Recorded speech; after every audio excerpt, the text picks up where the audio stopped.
Todo su saludo y hacemos de rigor una invocación a Dios para que nos tutele, nos proteja y nos guarde.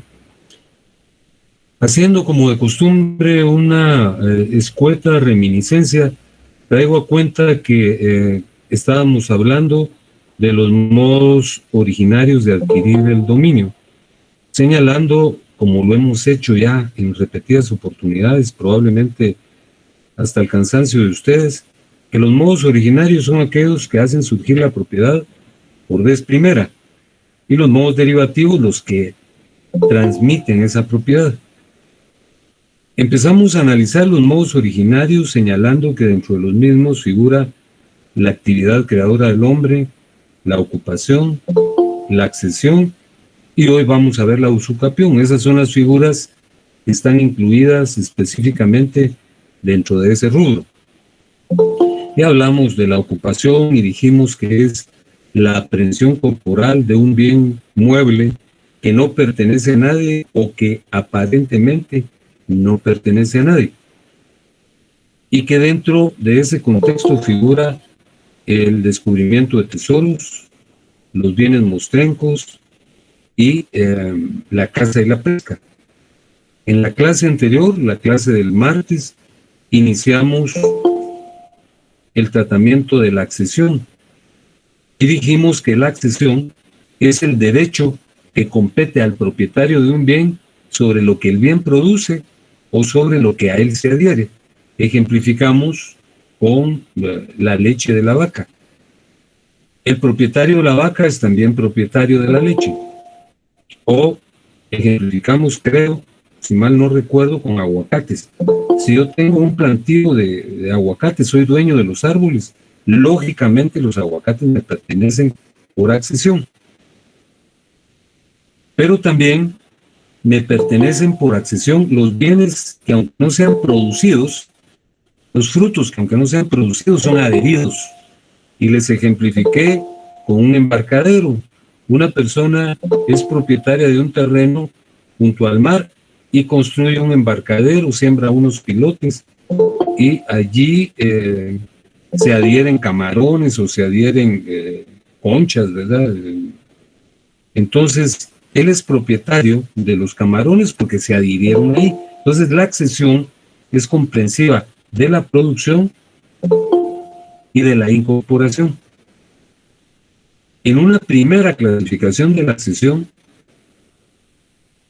los frutos que producen los bienes están involucrados dentro de lo que se llama accesión discreta, y los bienes que se incorporan son los que corresponden a la accesión denominada continua. Esa fue la primera clasificación que vimos.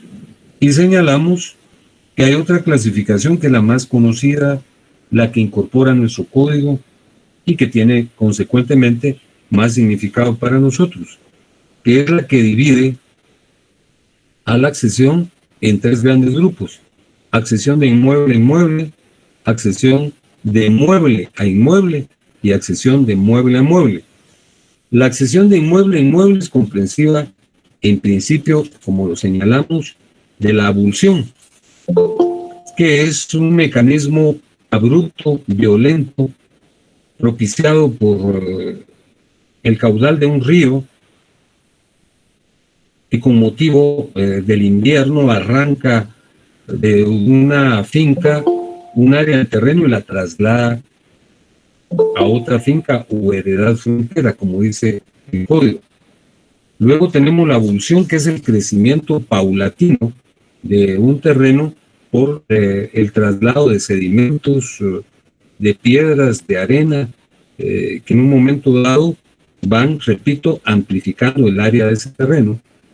Y luego hablamos de la mutación de cauce, que es la variación del cauce de un río que se seca o se conduce por otro sector y se distribuye ese cauce entre las heredades fronteras, las fincas que son divididas por ese río, o pertenece de lleno a un propietario que colinda con el río que se secó.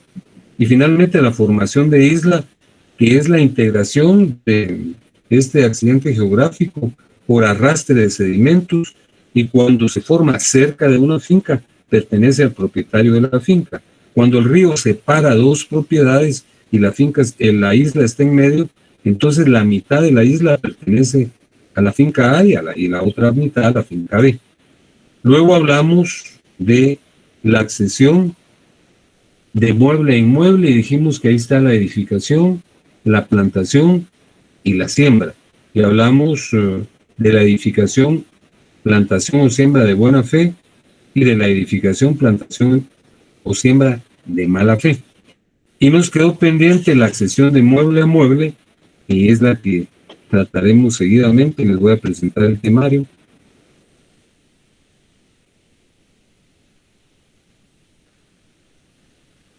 Es este que ustedes tienen en la pantalla. Ya lo están viendo, ¿verdad? Muy bien. Ya lo están viendo, lo tienen en la pantalla. Ya, Sí, licenciado. sí, Muchas gracias. Entonces vamos a hablar de esta última clase de accesión, que como aparece allí en la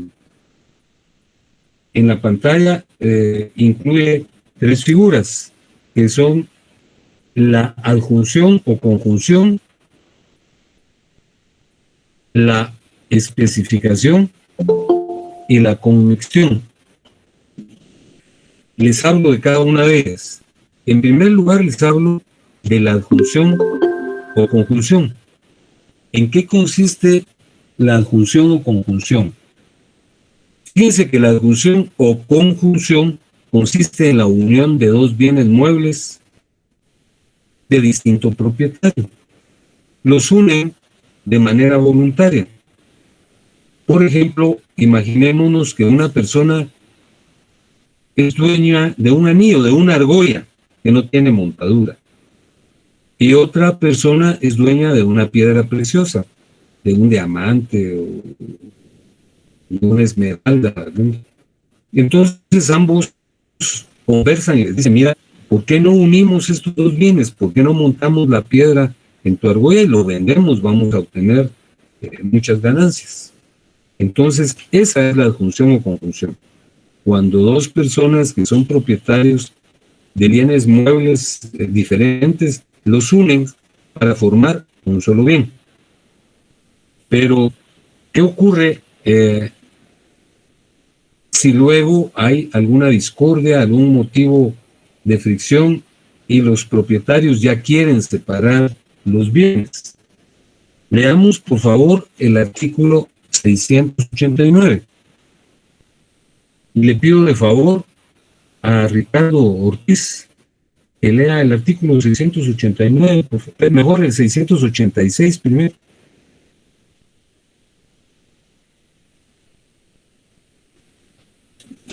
Bueno, creo que no está, ¿verdad?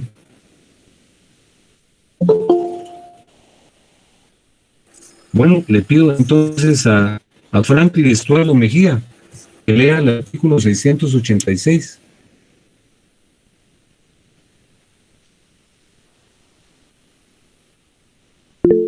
¿Alguien lo quiere leer? Por favor, que lo lea la dama y el siguiente me lo lee usted. Ok, gracias. Muy bien, artículo 186. No, 686. 686, perdón. Ajá, 686. Cuando dos cosas muebles pertenecientes a dueños distintos se unen de tal manera que viene a formar una sola, sin que intervenga la mala fe.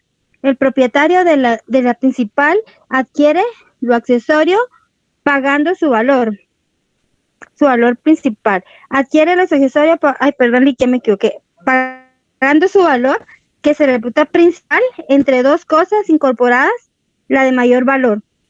Muy bien.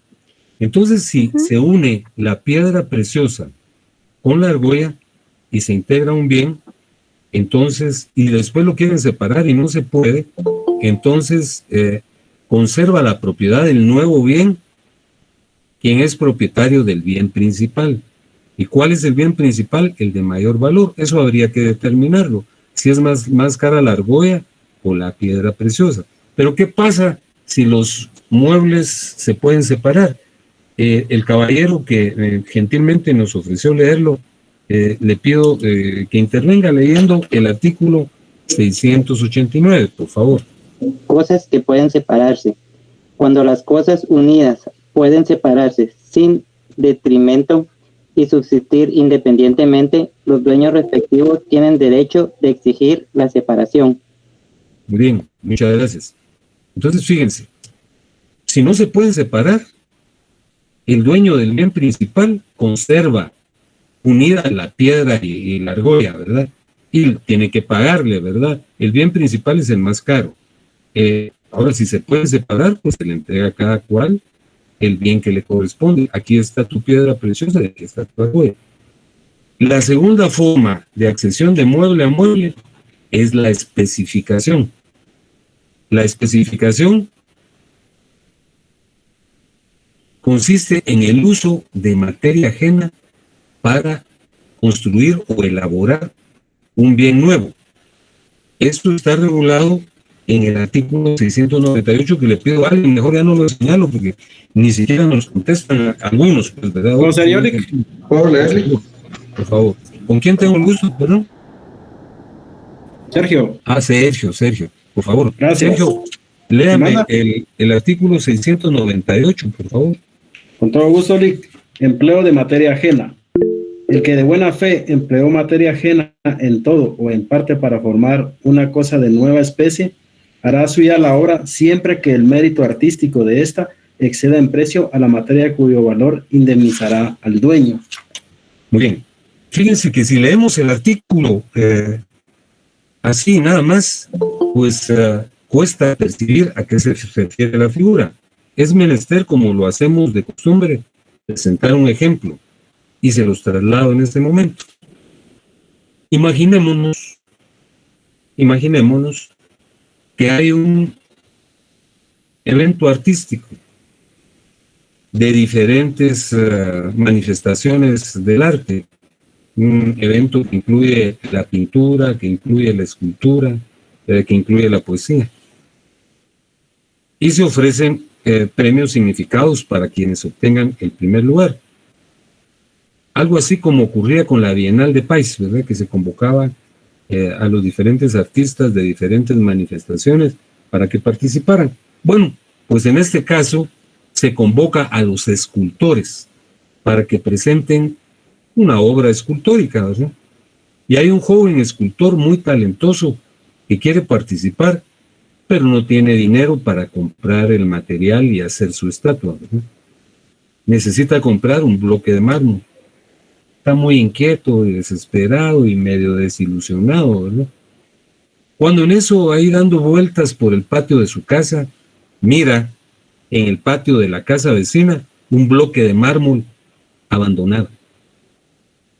Hasta líquenes tiene ahí, hasta moho, musgo tiene. Entonces dice, se lo voy a pedir a mi vecino, que es mi amigo. Y va y toca la puerta, pero él no está, el vecino no está.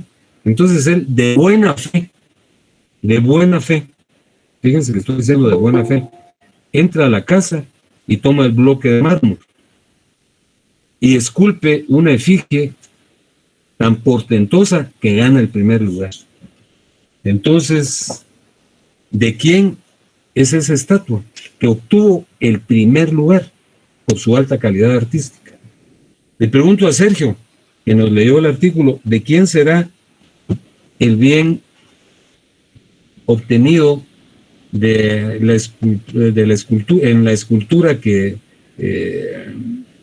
tomó el joven escultor, tomando un bien que no le pertenecía, que era el bloque de mármol? Leamos el artículo, Sergio, claro, y me da una respuesta. El que de buena fe empleó materia ajena en todo o en parte para formar una cosa de nueva especie, hará suya la obra siempre que el mérito artístico de esta exceda en precio a la materia cuyo valor indemnizará al dueño. Lo que entiendo aquí es de que si la escultura que él realizó excede el valor... La escultura obtuvo el primer lugar. Correcto, pero digamos el precio del mármol que él tomó de buena fe posiblemente sea menor al valor que él obtuvo. Sí, así es. Es decir, obtuvo el primer lugar, excede el valor del mármol. Entonces, ¿de quién es la estatua? de la persona que lo esculpió. Exactamente. ¿Y tiene alguna obligación para con el dueño del mármol? Pues... Léalo la parte final del artículo. Esta acción de precio de la materia, pero no indemnizará. Sí, así es. Tiene que Dice pagar que el mármol, indemnizará. ¿verdad? Es correcto. Tiene que pagar el mármol. Así es. Pues yo quiero preguntarle a otra persona también, pero Sergio me está respondiendo. Licenciado, ¿Sí? y en el caso que no exceda el precio, ¿Quién me está preguntando? Kevin Arias. Aquel. Respóndame usted, por favor. Lea el artículo siguiente, que es el 699. Léalo en voz alta. Ahora, licenciado. El 699, ¿verdad? Sí. Cuando el mérito artístico de la obra sea inferior en precio a la materia, el dueño de esta hará suya la nueva especie y tendrá derecho, además de reclamar indemnización de daños y perjuicios, descontándose del monto de estos el valor de la obra a tasación de expertos. La escultura que presentó el escultor, en este caso, es de tan baja calidad, es una defecio, es una cosa horripilante que no tuvo ni siquiera una mención honorífica. Entonces, ¿de quién es en este caso? Como usted me preguntó.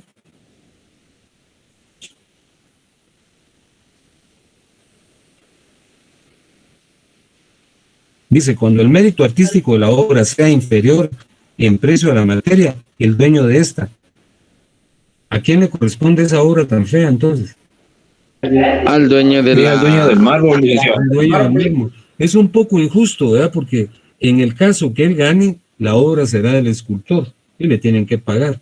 Pero en este caso también él cobra indemnización de daños y perjuicios, pero se queda con una obra de baja calidad.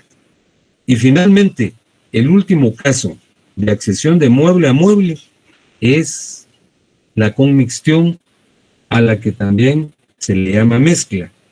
Está regulada en el artículo 695.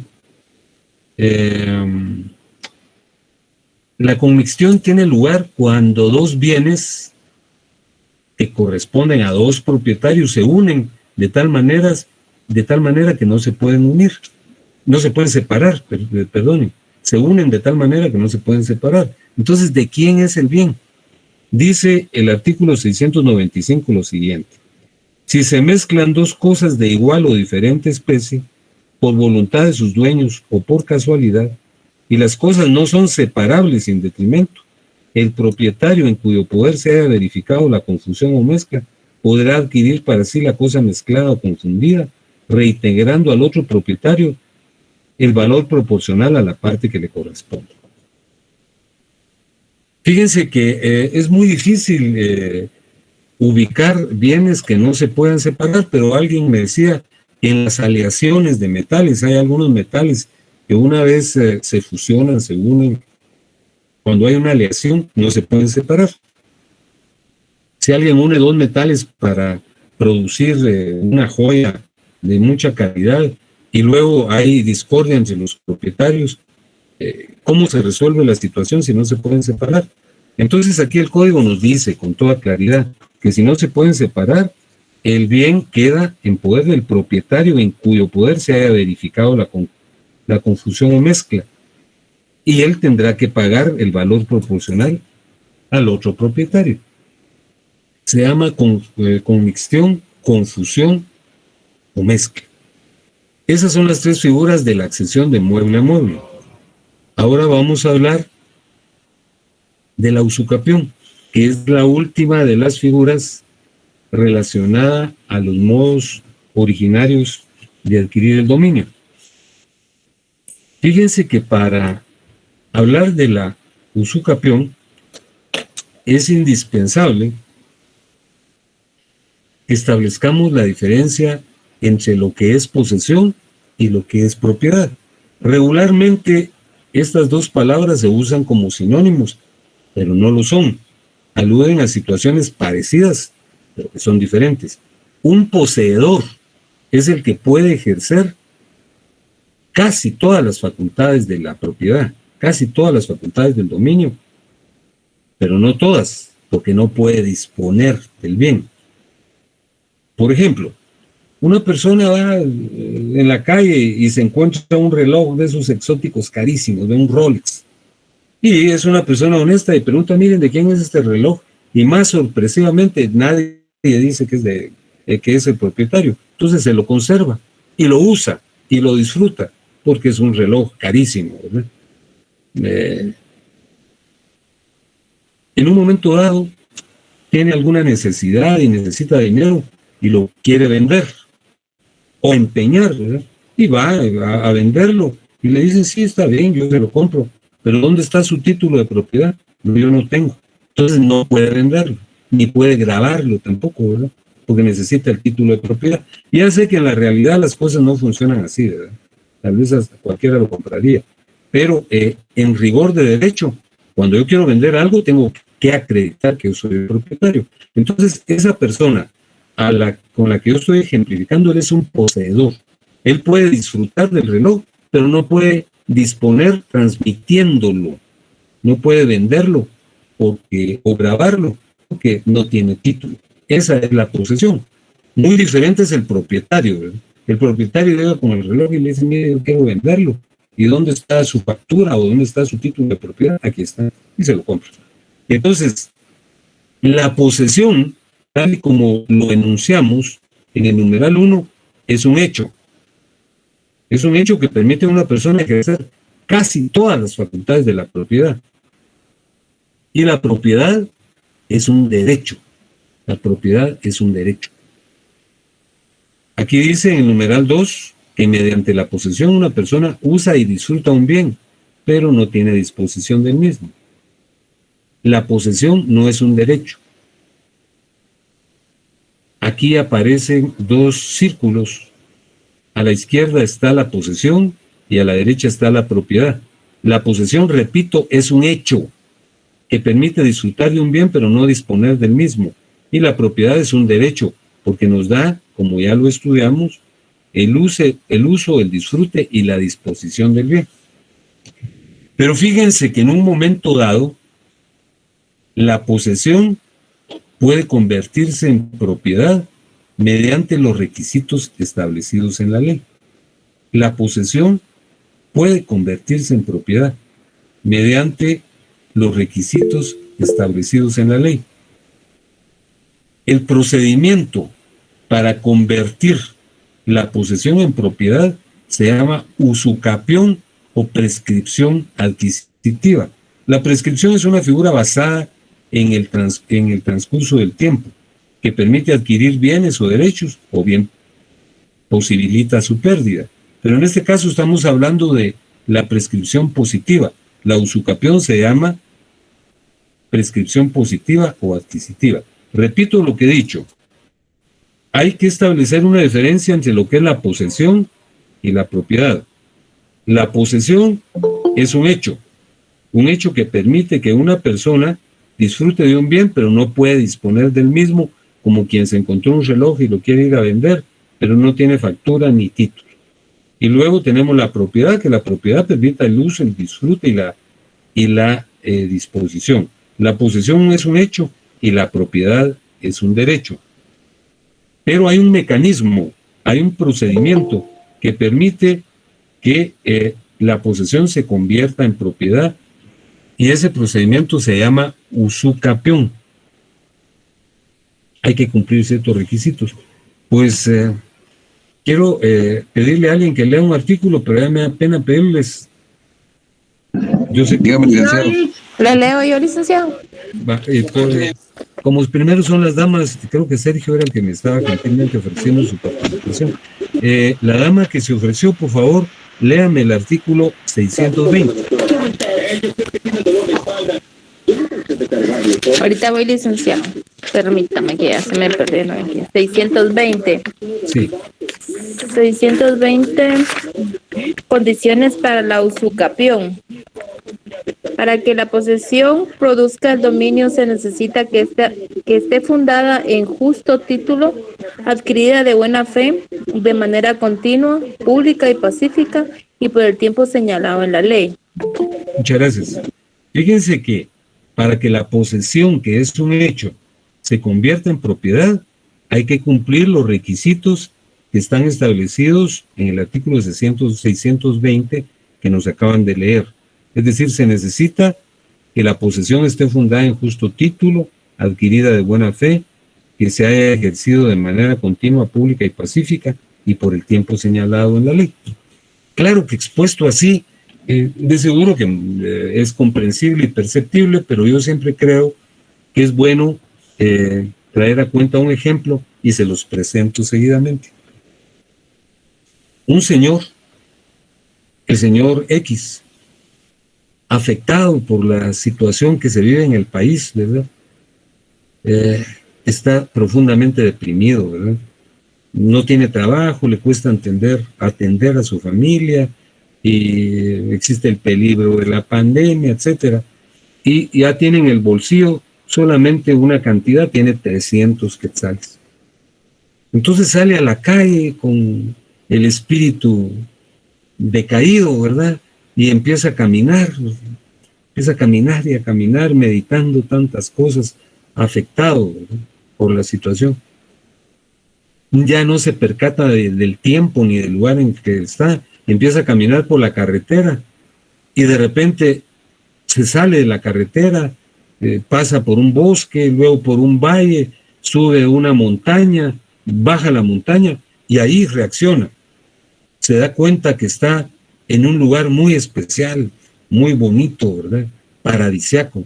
Hay un río cristalino, hay bosques con árboles, un bosque con árboles frutales, un lugar maravilloso, paradisiaco. Entonces ahí él reacciona y dice: ay, Dios mío, ¿dónde estoy? Me perdí. Pero se queda extasiado contemplando el paisaje. De repente externa un pensamiento en voz alta, casi que grita y dice: Dios mío, ¿quién pudiera vivir aquí? Si yo tuviera dinero, compraba un área de terreno en este sector tan precioso, alejado del bullicio y lleno de maravillas naturales.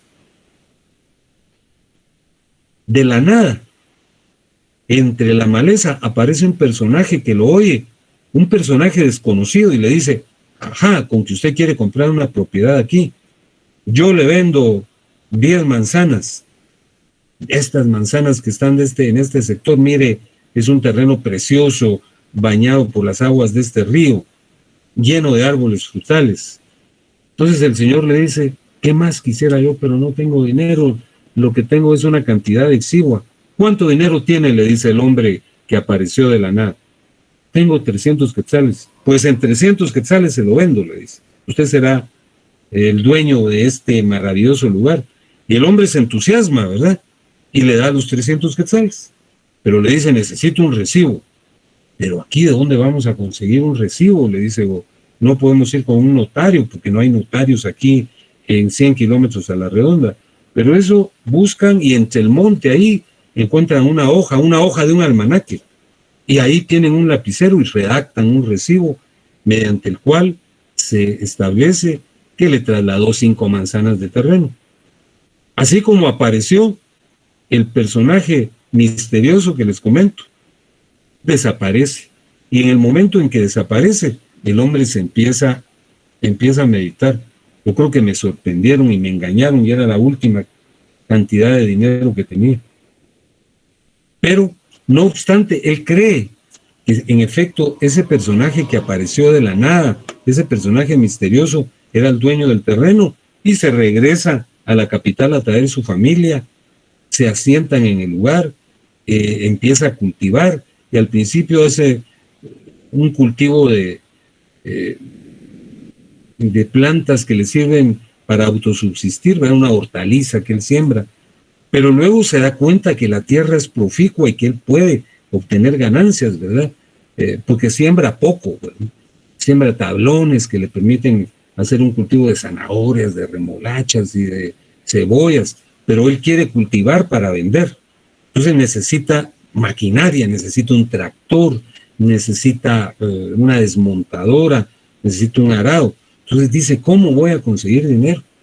Pues voy a ir al banco del pueblo a pedir un préstamo y baja al pueblo más cercano y llega a un banco donde lo atienden con mucha cortesía y les pide, mire, fíjese que yo necesito un préstamo porque necesito mejorar la producción en mi finca. Pues muy bien, le dice, ¿qué cantidad quiere? Pues, y él dice una cantidad, 100,000 quetzales. Entonces lo vamos a dar, le dice, pero necesitamos una garantía. Ah, pues bien, les doy de garantía mi inmueble. Yo soy propietario de un inmueble que está allá entre las montañas. Pues perfecto, solo presénteme su escritura debidamente inscrita en el registro de la propiedad, mejor dicho, el testimonio de la escritura pública, en donde usted, donde consta que usted es el propietario. Entonces le dice, no, yo no tengo escritura. Fíjese que a mí me la vendió hace 17 años una persona misteriosa y firmamos este documento. Ya está amarillo por el tiempo y casi roto. Ah, no, le dice el hombre del banco, yo no le puedo dar el préstamo porque usted no es propietario, usted es poseedor. Entonces el señor X se deprime, ¿no? El espíritu se le baja a los talones. Pero el hombre del banco, viendo la afectación del señor, le dice, mire, aquí en la esquina del parque hay un abogado. Todos los abogados resuelven todos los problemas. Vaya y consulte. De repente le resuelve su problema. Entonces el hombre, un poco descreído, va y consulta con el abogado. Le dice, mire, fíjese que hace 17 años un hombre me vendió un área de terreno. Yo he vivido ahí desde esa época con mi familia y cultivo. Y yo necesito dinero porque quiero cultivar y vender, ¿verdad? Yo solo produzco para la subsistencia mía y de mi familia. Y no tengo título. No importa, le dice el abogado. Vamos a convertir la posesión en propiedad y vamos a aplicar para ello el artículo 620. Ahí se establecen ciertos requisitos, vamos a establecerlos si usted los cumple. Para convertir la posesión en propiedad es menester que usted tenga un justo título. Usted tiene un justo título. Mire, le dice el hombre, ¿qué es un justo título? Bueno, aquí está en el artículo 621. Leámoslo, por favor. Artículo 621, justo título. Es justo para la usucapión el que, siendo traslativo de dominio, tiene alguna circunstancia que lo hace ineficaz para verificar por sí solo la enajenación. Muchas gracias. Fíjense que si yo quiero vender una casa, voy con el comprador, voy con el notario facciona una escritura pública, el testimonio de la escritura se inscribe en el registro. Pero él no tenía escritura pública, sino redactaron la compra de esas 5 manzanas o 10 manzanas, no sé cuánto dije, en un papel que encontraron tirado. Entonces, ese es un título ineficaz, como dice el artículo 621, porque yo no lo puedo llevar al registro, en el registro me lo rechazan, pero ahí sí existe una manifestación de voluntad, uno de vender y el otro de comprar, ahí lo firmaron, pusieron su número de documento de identificación personal, etcétera. Entonces dice que es justo título el que tiene alguna circunstancia que lo hace ineficaz. Es ineficaz porque no lo autorizó un notario y no está en escritura pública. No puede verificar por sí solo la enajenación, pero es un documento que encuadra dentro de la noción de justo título. Entonces el señor le enseña, mire, yo tengo este recibo que firmamos con el señor hace 17 años.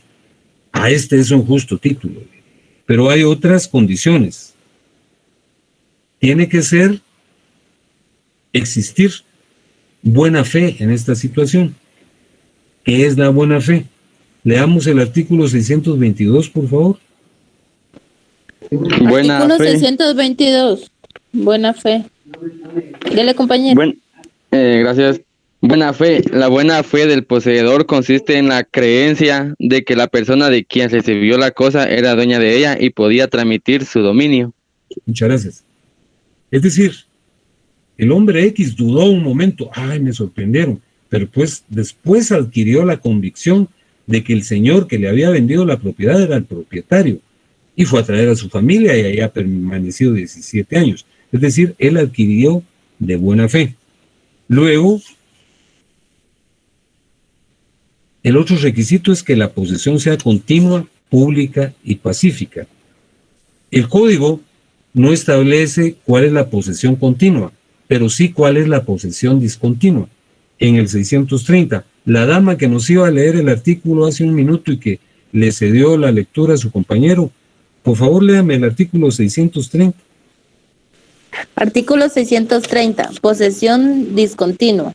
Existe discontinuidad en la posesión cuando la cosa poseída se abandona o desampara por más de un año, o antes, cuando expresa o tácitamente se manifiestan la intención de no conservarla. Muchas gracias. Es decir, el abogado le pregunta, mire, usted ya llenó dos requisitos, tiene el justo título y ha actuado de buena fe, y su posesión ha sido continua. ¿Cuánto tiempo ha vivido usted ahí? 17 años.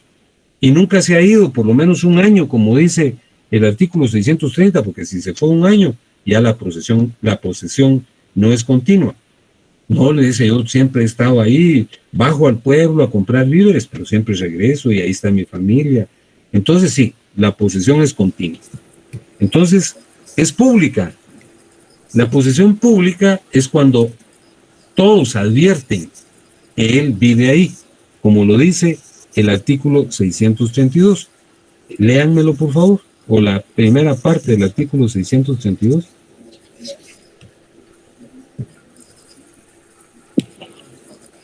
Artículo 632. Dele, compañera.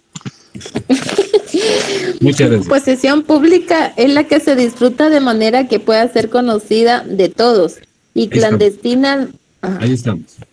Fíjense que el señor vive ahí con su familia y cuando llegó hace 17 años no había nadie más, él vivía en la más completa soledad, no habían vecinos, pero poco a poco, como ocurre, fueron llegando otras personas y se conocen, han hecho obra conjunta, hicieron un camino vecinal para salir a la carretera, ya contrataron cable porque ya tienen luz y incluso instalaron una bomba y tienen agua potable. Entonces es público que él vive ahí. Y la posesión no ha sido violenta, ha sido pacífica, porque cuando él llegó no aplicó la fuerza o la intimidación para que el señor le diera el bien, sino que le dio 300 quetzales y el señor se fue, desapareció. La posesión violenta es la regulada en el artículo 631, que dice, posesión violenta es posesión violenta la que se adquiere por la fuerza o por medio de coacción moral o material, y eso no se dio aquí. Entonces el abogado le dice, sí, muy bien, usted ya llena todos los requisitos, tiene su justo título, ha actuado de buena fe, usted ha permanecido ahí de manera continua, de manera pública y de manera pacífica. Ahora nos falta el tiempo establecido en la ley. Léanme el artículo 633, por favor, cualquiera de las personas que gentilmente ha hecho la lectura. Artículo 633. Posesión de bienes inmuebles. Tratándose de bienes inmuebles, la posesión por 10 años, con las demás condiciones señaladas en el artículo 620, da derecho al poseedor para solicitar su titulación supletoria a fin de ser inscrita en el registro de la propiedad. Muchas gracias. Entonces el abogado le reitera la pregunta, mire, usted ya me lo dijo como 3 veces, pero ¿cuánto tiempo tiene usted de vivir en ese lugar? 17 años. Pues la ley exige 10 años, usted ya la rebasó. Entonces vamos a presentar la demanda. Y demanda ante el tribunal correspondiente que le expidan el título supletorio, porque él reúne todas las condiciones del artículo 620. Entonces lo prueba, ¿verdad? Adjunta ese documento escrito en una hoja ya deteriorada por el tiempo, prueba que la posesión es pública porque ahí están los vecinos, ha sido pacífica porque no hay evidencia alguna de que haya expulsado a nadie por la fuerza. y que ha actuado de buena fe. Entonces el juez examina la documentación que le presentó, las pruebas, y finalmente expide o dicta una sentencia, y la sentencia es el título supletorio, que es el título que puede inscribir en el registro de la propiedad y se convierte en propietario. Así es que, como ustedes ven, sí es cierto, el derecho puede resolver muchas situaciones. Aquí la posesión se convirtió en propiedad mediante el cumplimiento de todos los requisitos establecidos en el artículo 620. Todos los bienes pueden adquirirse, o la mayor parte de bienes pueden adquirirse por este procedimiento, menos los que están en el artículo 636, que dice, léanlo por favor, dice: los inmuebles situados dentro de las reservas del Estado no pueden titularse supletoriamente, tampoco pueden titularse los excesos de las propiedades raíces, los que se adquieren según lo dispuesto por las leyes administrativas de la materia. Es decir, hay prohibiciones, ¿verdad? No pueden los que están dentro de las reservas del Estado. Sin embargo, ustedes me dirán, en la práctica se ocurre, ¿verdad?, que ahí en el Petén se han expedido títulos supletorios y dicen que ahí intervienen mecanismos ilícitos como el narcotráfico, pero en rigor de ley no se puede. Y no se pueden titular también los excesos de las propiedades raíces. Propiedades raíces son las propiedades inmuebles. Ese es un vocablo que se utilizaba con anterioridad. Bueno, vamos a hacer unas preguntas. Una pregunta. Por favor. En el artículo 636 también aplica para las personas que han hecho viviendas sobre la línea del tren, que eso pertenece al Estado también.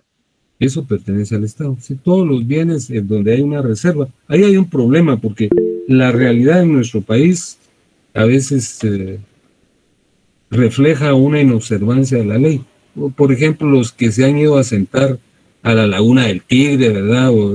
Y tienen ganado ahí, que todo el mundo dice que son narcotraficantes, ¿verdad? Entonces, ¿qué pasó con eso? Pues definitivamente eso licenciado, y por ejemplo las áreas verdes. Bueno, las áreas verdes no, porque las áreas verdes son propiedad municipal, ¿verdad? Si tienen un propietario.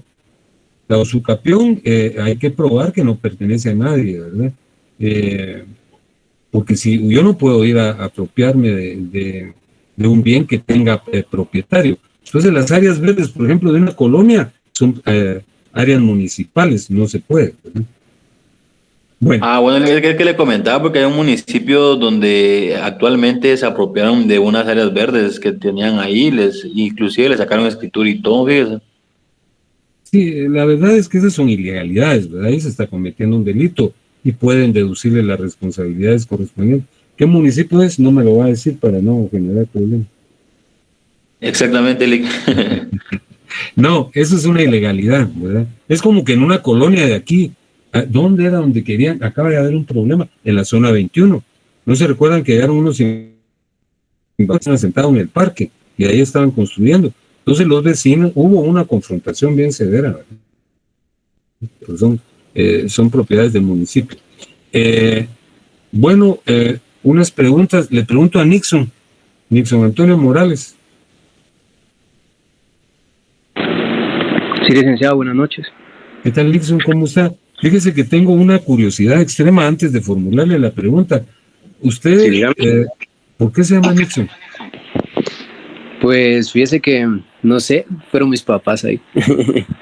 Es que fíjese que aquí hubo un guardameta muy famoso.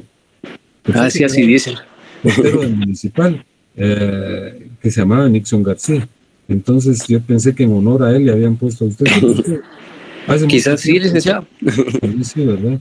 Solo que su papá ha sido rojo de municipal y por eso le de corazón, ¿no? De corazón, qué bueno. Nixon, mire, ¿en qué consiste la especificación? Ok, bueno, la especificación consiste en la posesión como base de usucapión, ¿no? No.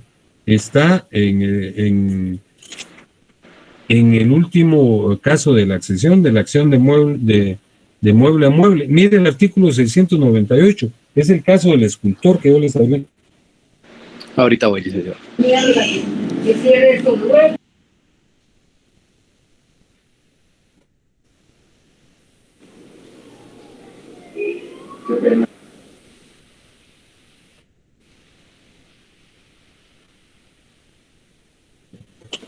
Yo creo que perdimos a Nixon, ¿verdad?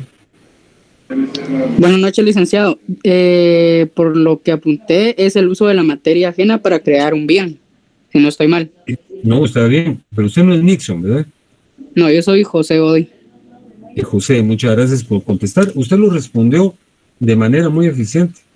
Es el uso de materia ajena para crear un bien nuevo. Eso es muy bien. Y José, le pregunto también, ¿qué es la adjunción o conjunción?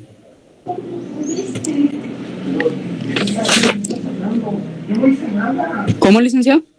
¿Qué es la adjunción o conjunción, la que está en la literal A? Consiste en la unión de dos bienes de forma voluntaria. Muy bien. De dos bienes muebles, ¿verdad? De dos bienes muebles de forma voluntaria, exacto. Como si no estoy mal, yo creo que era el ejemplo del anillo, de la argolla con la piedra preciosa. Así es, esa es muy buena respuesta. Muchísimas gracias. Ok, licenciado. Muchas gracias. Le pregunto, ¿a quién le pregunto? A América Velázquez.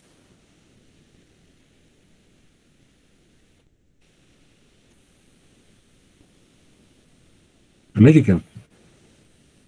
Bueno. Sí, Lick, buenas noches. ¿Qué tal, América? Mire, ¿qué diferencia hay entre posesión y propiedad? Que la posesión es un hecho y la propiedad es un derecho. Magnífica respuesta, muy bien. ¿Y cuál es el procedimiento para convertir la posesión en propiedad? Ahí está con la línea roja. Pues esto conlleva, ¿verdad, licenciado, unos requisitos para poder... ¿Cómo se llama ese procedimiento, América? Permítame, Lick, voy a subirle volumen porque no le escucho mucho. Sí, ¿cómo se llama el procedimiento para convertir la posesión en propiedad? Ahí está, es la línea roja. Usucapión. La usucapión. Exactamente, esa es la respuesta. ¿Cuáles son los requisitos para que la posesión se convierta en propiedad? América, son los del 620. Permítame, Lick, voy a recordarlo. Ahí dice condiciones para la usucapión. Para la posesión, para que se produzca la posesión se necesita un justo título, adquiriéndolo de buena fe, de una manera continua, pública y pacífica, y por el tiempo señalado por la ley. Muy bien, muchas gracias, le agradezco mucho. Nada, muy fina. A ver, Gabriela Miranda. No está. Dígame, licenciado, buenas noches. ¿Usted es Gabriela? ¿Sí? Sí, licenciado, dígame. Le voy a preguntar, ¿no? Gabriela, ¿cuál es el tiempo establecido en la ley para que la posesión produzca el dominio de inmuebles? ¿Cómo me dijo? Disculpe. Sí, que cuánto es el tiempo que debe transcurrir para que la posesión de un inmueble se convierta en propiedad. Está en el 633. Gabriela. Sí, Lica, ahorita.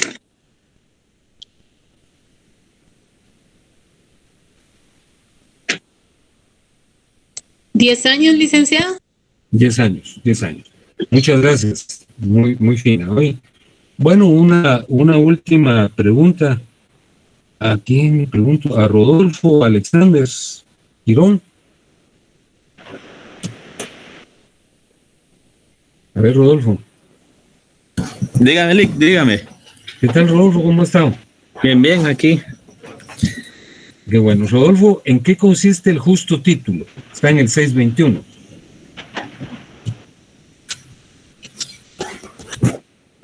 Ahorita le digo.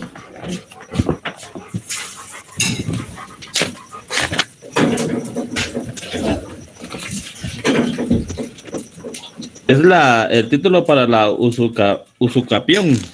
Sí. Sí, pero ¿qué particularidades tiene? Ahí dice, es justo título para la usucapión. Siga leyendo. El siendo traslativo del dominio tiene alguna circunstancia que lo hace ineficaz para verificar por sí solo la enajenación.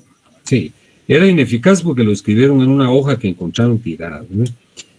Bueno, muchas gracias por intervenir. Fíjense que les quería comentar algo que no les comenté a la sección anterior. En lo sucesivo, ya no vamos a dar un cuestionario en las vísperas del examen, sino después de cada tema o cada 2 temas, les voy a entregar uno.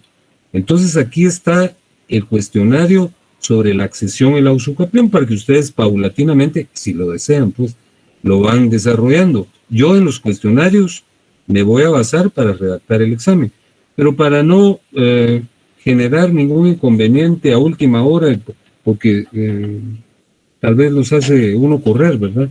Entonces les pido de favor que ahí lo tienen ya, ¿verdad? Ya no se los voy a dar una semana antes del examen, sino que se los voy a ir dando después de cada punto o después de cada 2 puntos. Aquí está contenido. Este tiene 19 preguntas y es en relación a la accesión y a la usucapión. Así es que yo creo que paulatinamente lo pueden ir resolviendo. Licenciado, perdone. Sí, por favor. Perdone, fíjese que yo estaba revisando el cuestionario y en la pregunta número 13 dice que es la prescripción, pero estaba buscando yo en el tema de hoy y en sí solo prescripción, no aparece la definición. No, mire, yo sí lo mencioné, pero probablemente no esté anotado, pero es una buena pregunta.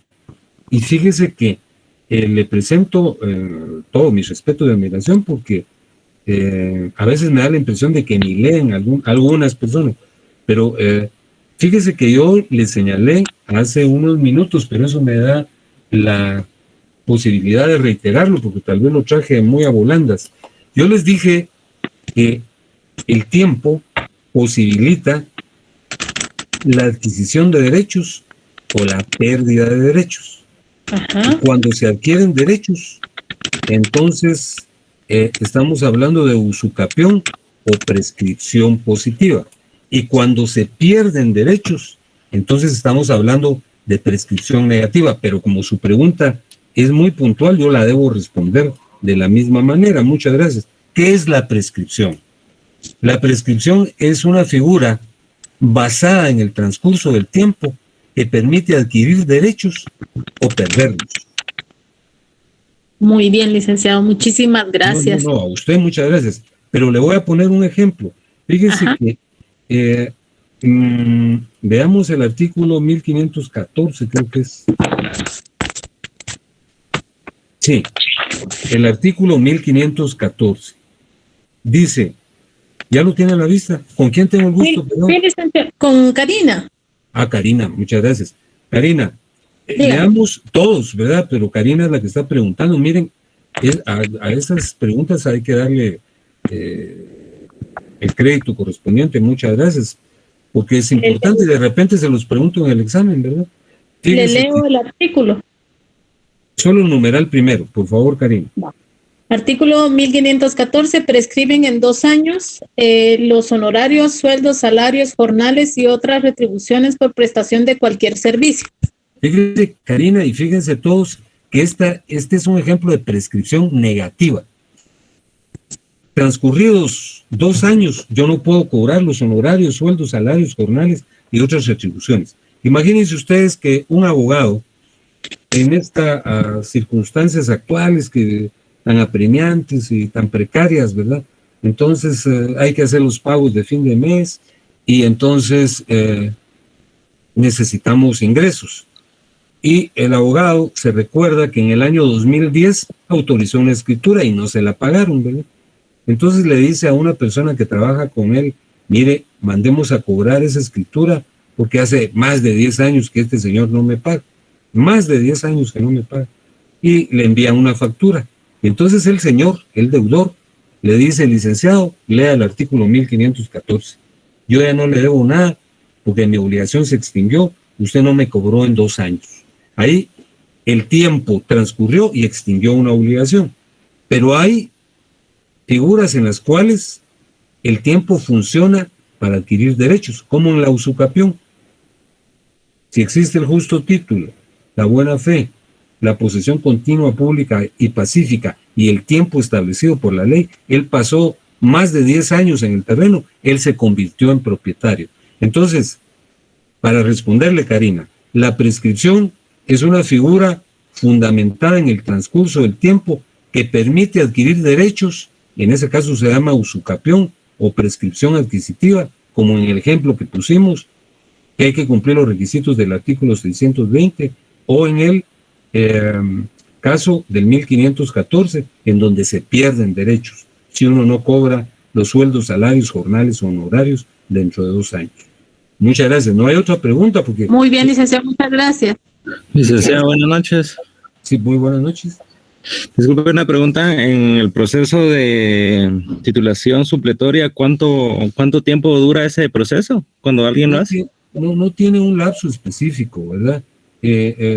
Dura el tiempo que corresponda a ventilar algunas situaciones, ¿verdad? Es un proceso relativamente sencillo. En algunas oportunidades el procedimiento se vuelve confuso porque aparecen propietarios. Imagínense que él estuviera titulando, el señor del ejemplo, estuviera titulando el terreno y aparecen otras personas y dicen, mire, él es un invasor porque aquí están mis escrituras. Entonces eso se convierte en un juicio ordinario, ¿verdad? Y eso dura la vida entera. Pero la titulación supletoria es relativamente breve, 1 año o 1 año y medio, ¿verdad? Muchas gracias, licenciado. Muy bien. Entonces, estamos concluyendo. Yo los miro el próximo día, que es el día martes de la semana venidera. Muchas gracias, licenciado. Buenas noches, licenciado. Feliz noche. Feliz noche. Gracias, feliz noche, Feliz Liz. noche, Liz. Gracias. Feliz noche, Lic. Feliz noche. Feliz noche, compañeros. Feliz noche, licenciado. Feliz noche, compañeros. Dios pues.